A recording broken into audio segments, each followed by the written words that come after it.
Muy buenos días, hermanos en Cristo y María, una mañana más aquí para compartir la palabra dulce de Dios. Hoy es domingo 13 de diciembre de 2020. Es el tercer domingo durante el tiempo de Adviento. Se le conoce a este domingo como el domingo del gaudete, del regocijo, del gozo, del alégrate, de la perenne e inmensa alegría de saber que el nacimiento del niño de Dios es inminente, que estamos muy cerca de esa gran festividad que habrá de nacer el Emanuel, el Dios con nosotros, el Mesías que viene para liberarnos de la muerte y del pecado, rescatarnos de nuestra miseria, lavar nuestros pecados en la sangre del Cordero, comunicarnos con el Padre Dios y en su infinita misericordia esperar que Él nos va a cumplir todas las promesas que nos hizo. Les habla el Padre Tomás Galarza Figueroa y en este tercer domingo vamos a encender la velita color de rosa y al encenderla mucha más luz, mucho más brilla la esperanza de que este niño ha de nacer, pero mucho más de que ha de volver en su segunda venida para levantar a su iglesia. La primera lectura de hoy está tomada del libro del profeta Isaías, en el capítulo 61, versos 1 al 2a, versos 10 al 11. Es muy interesante porque esta lectura recoge uno de los fragmentos más densos del trito Isaías, del tercer Isaías. Va dirigida a una comunidad que está triste, desolada, abatida. Está abocada a la desesperanza por las circunstancias históricas que le ha tocado vivir.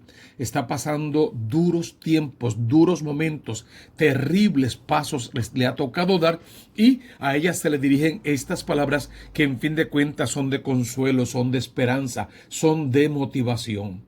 ¿Qué es lo que va a decir esta primera lectura?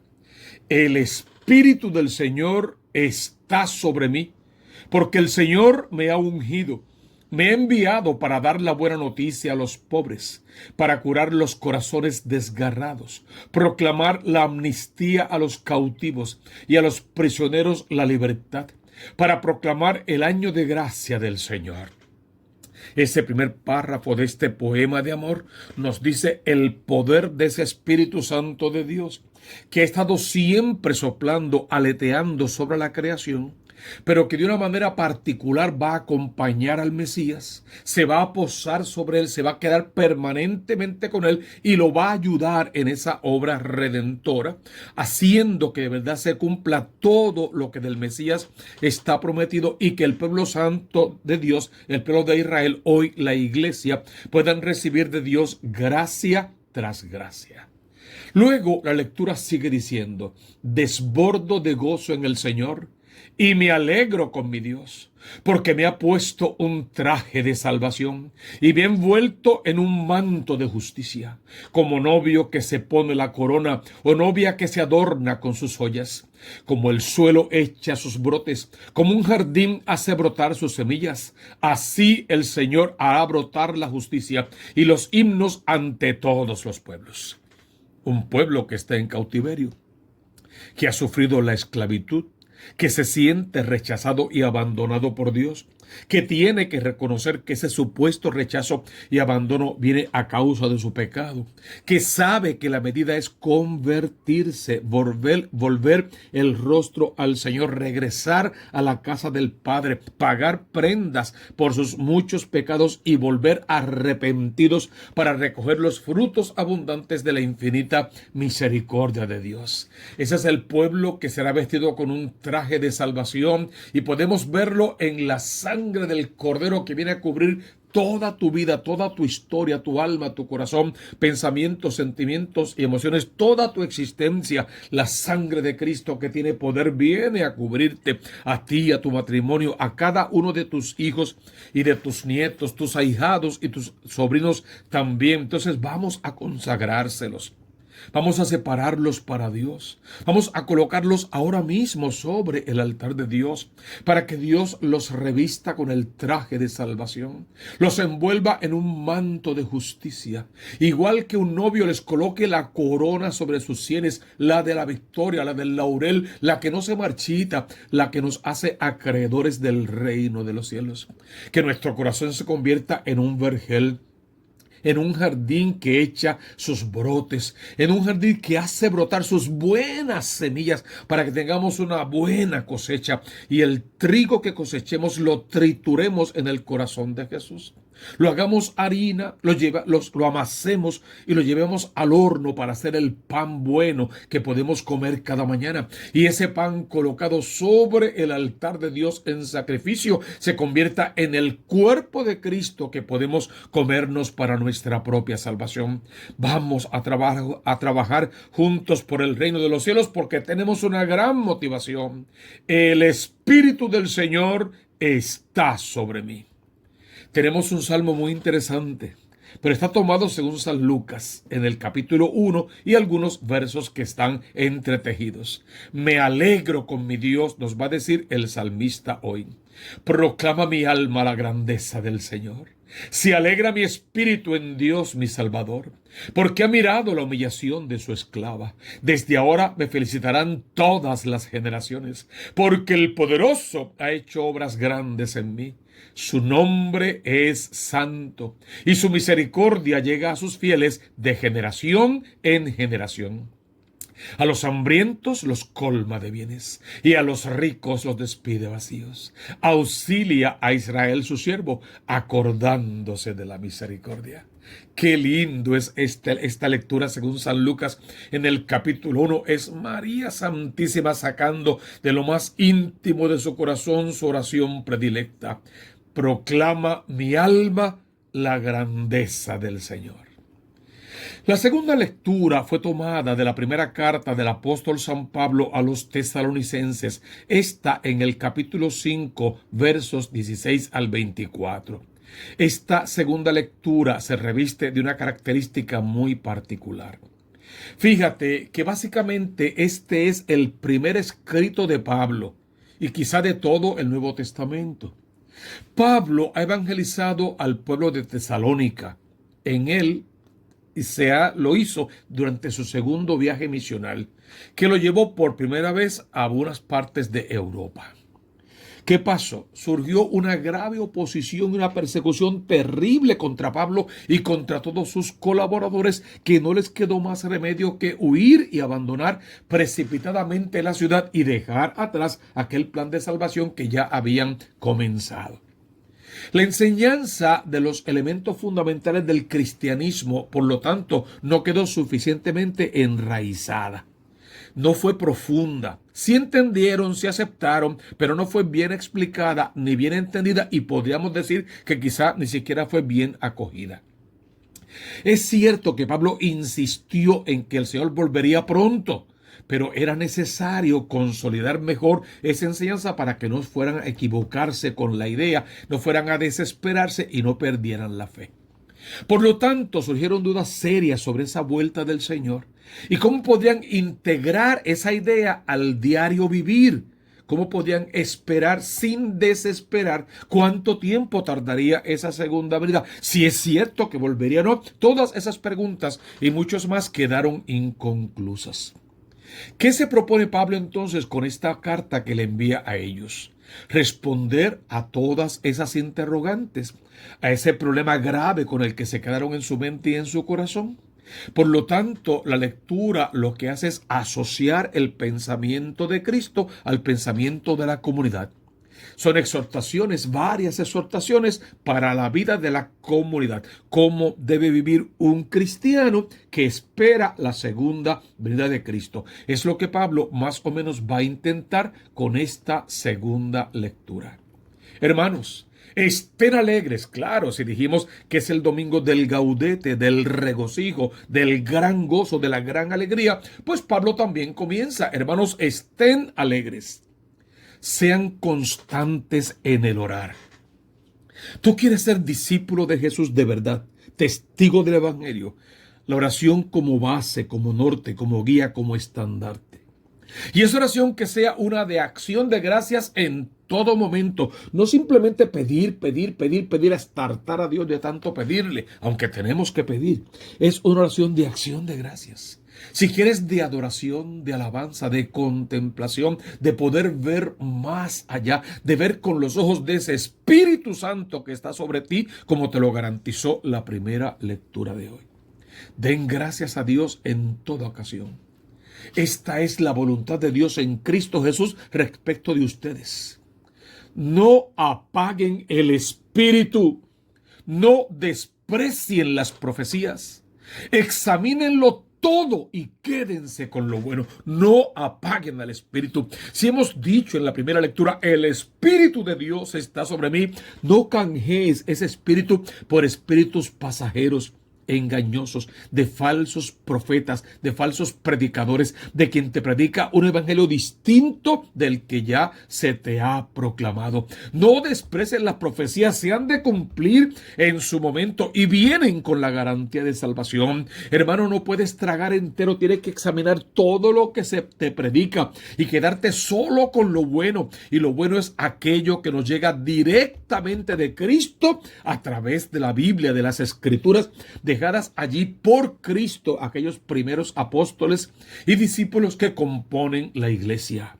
Guárdense de toda clase de mal, no pequen, por favor, aléjense del demonio, del mundo y de la carne y de esos que vienen como corderos mansos y son lobos rapaces. Apártense, guárdense de toda clase de mal. Que el mismo Dios de la paz le santifique totalmente. Él es el único que puede tocarte con su mano poderosa, santificarte, sacarte del embrujo, del pecado, de la maldad, de la mentira del demonio y sus secuaces y llevarte siempre en su presencia a aquel día glorioso de la resurrección, donde podremos participar en la eternidad de aquella Pascua definitiva que Cristo mismo nos prometió que iría a preparar para nosotros esa mansión con duración de vida eterna que siempre mencionamos.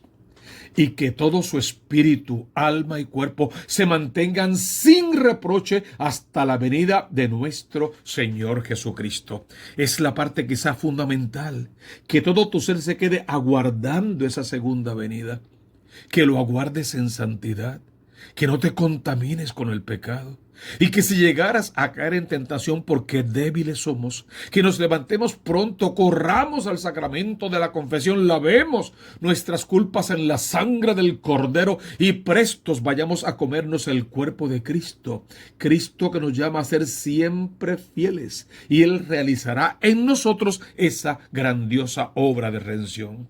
Esta segunda lectura de hoy en la primera carta de San Pablo a los tesalonicenses en el capítulo 5, versos 16 al 24 es un llamado de atención para que mantengamos vidas santas, para que nos alegremos con el Señor y para que el Espíritu Santo nos acompañe en toda nuestra vida como acompañó a su siervo Jesús. ¿Qué evangelio tenemos hoy? Un evangelio preciosísimo, según San Juan en el capítulo 1, versos 6 al 8, versos 19 al 28.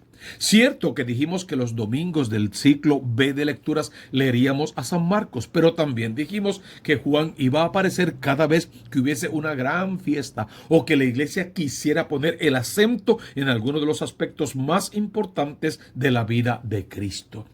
Y este evangelio se divide en dos partes. Primero, capítulo 1, versos 6 al 8. Luego, capítulo 1, versos 19 al 28.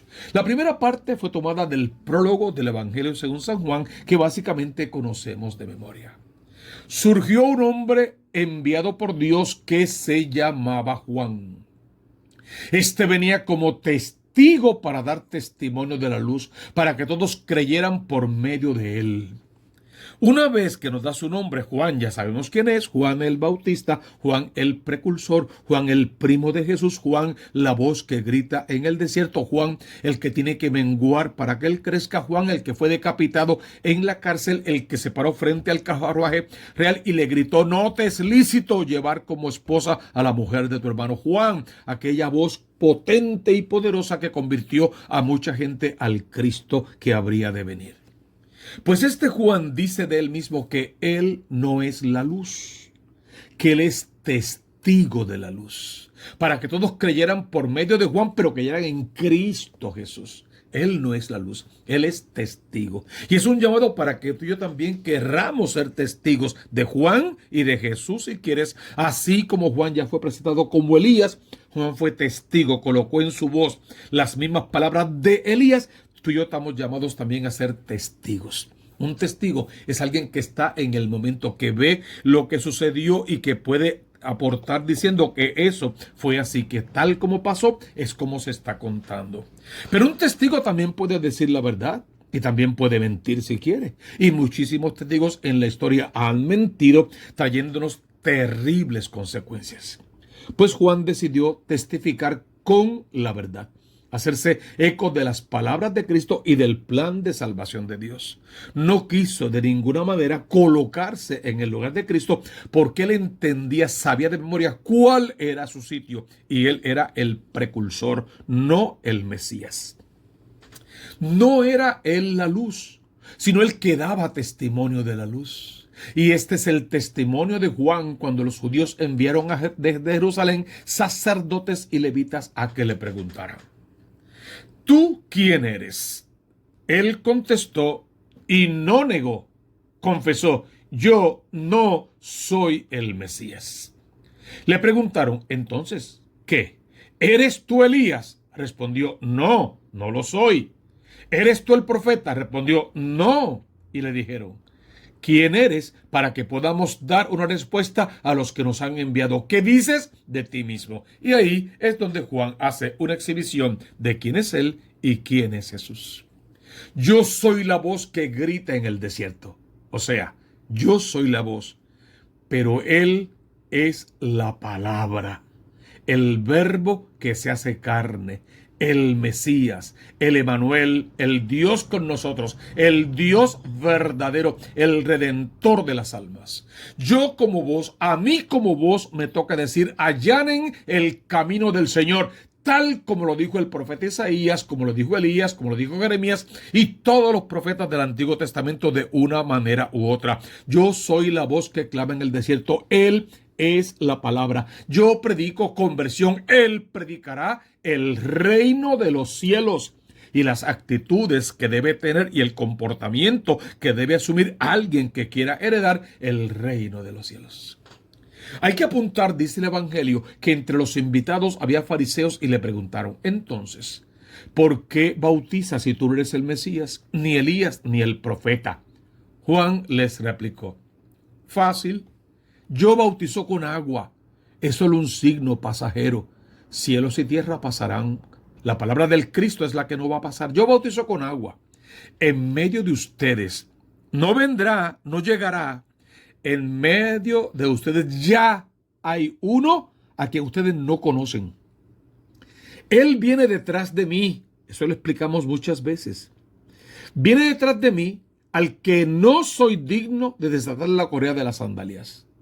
En la eternidad Él es primero, porque es Dios y es desde siempre, y existió desde siempre y para siempre. No tiene principio ni fin como Dios verdadero. En la eternidad Él viene primero, pero en la historia nació 6 meses después que yo. Por lo tanto, en la historia viene detrás de mí. Pero aunque yo soy mayor y Él viene detrás, yo no soy digno de desatar la correa de sus sandalias. No sirvo ni para hacerle trabajo de esclavo. Yo no le llego a los tobillos al Mesías. Aquel de quien yo predico está años luces por encima de mí. Eso no me resta a mí ni privilegio, ni bendición, ni grandeza. Porque lo que me da mi grandeza, bendición y privilegio es hacer lo que me toca y hacerlo bien. Y a mí lo que me toca es proclamar que el Mesías ya está entre nosotros y que el reino de los cielos se va a establecer. Por ahí iría el pensamiento de Cristo. Todo esto donde pasaba: en Betania, en la otra orilla del Jordán, donde Juan estaba bautizando con agua. Porque Juan mismo nos va a decir que él bautiza con agua, pero vendrá el que les bautizará en el Espíritu Santo de Dios. El que está lleno del Espíritu Santo de Dios, aquel sobre quien el Espíritu de Dios está sobre él. qué hermoso evangelio, donde el llamado es a que entendamos que hoy día tú y yo somos testigos de Elías, de Isaías, de Juan el Bautista, de Jesús, del evangelio. Y ser testigo significa haber estado allí. Por lo tanto, tenemos que estar allí, en el sagrario, de rodillas ante Dios. En el altar celebrando la Eucaristía, danzando, cantando, gozándonos en el Señor en cada Eucaristía hasta comernos al Cristo de la gloria.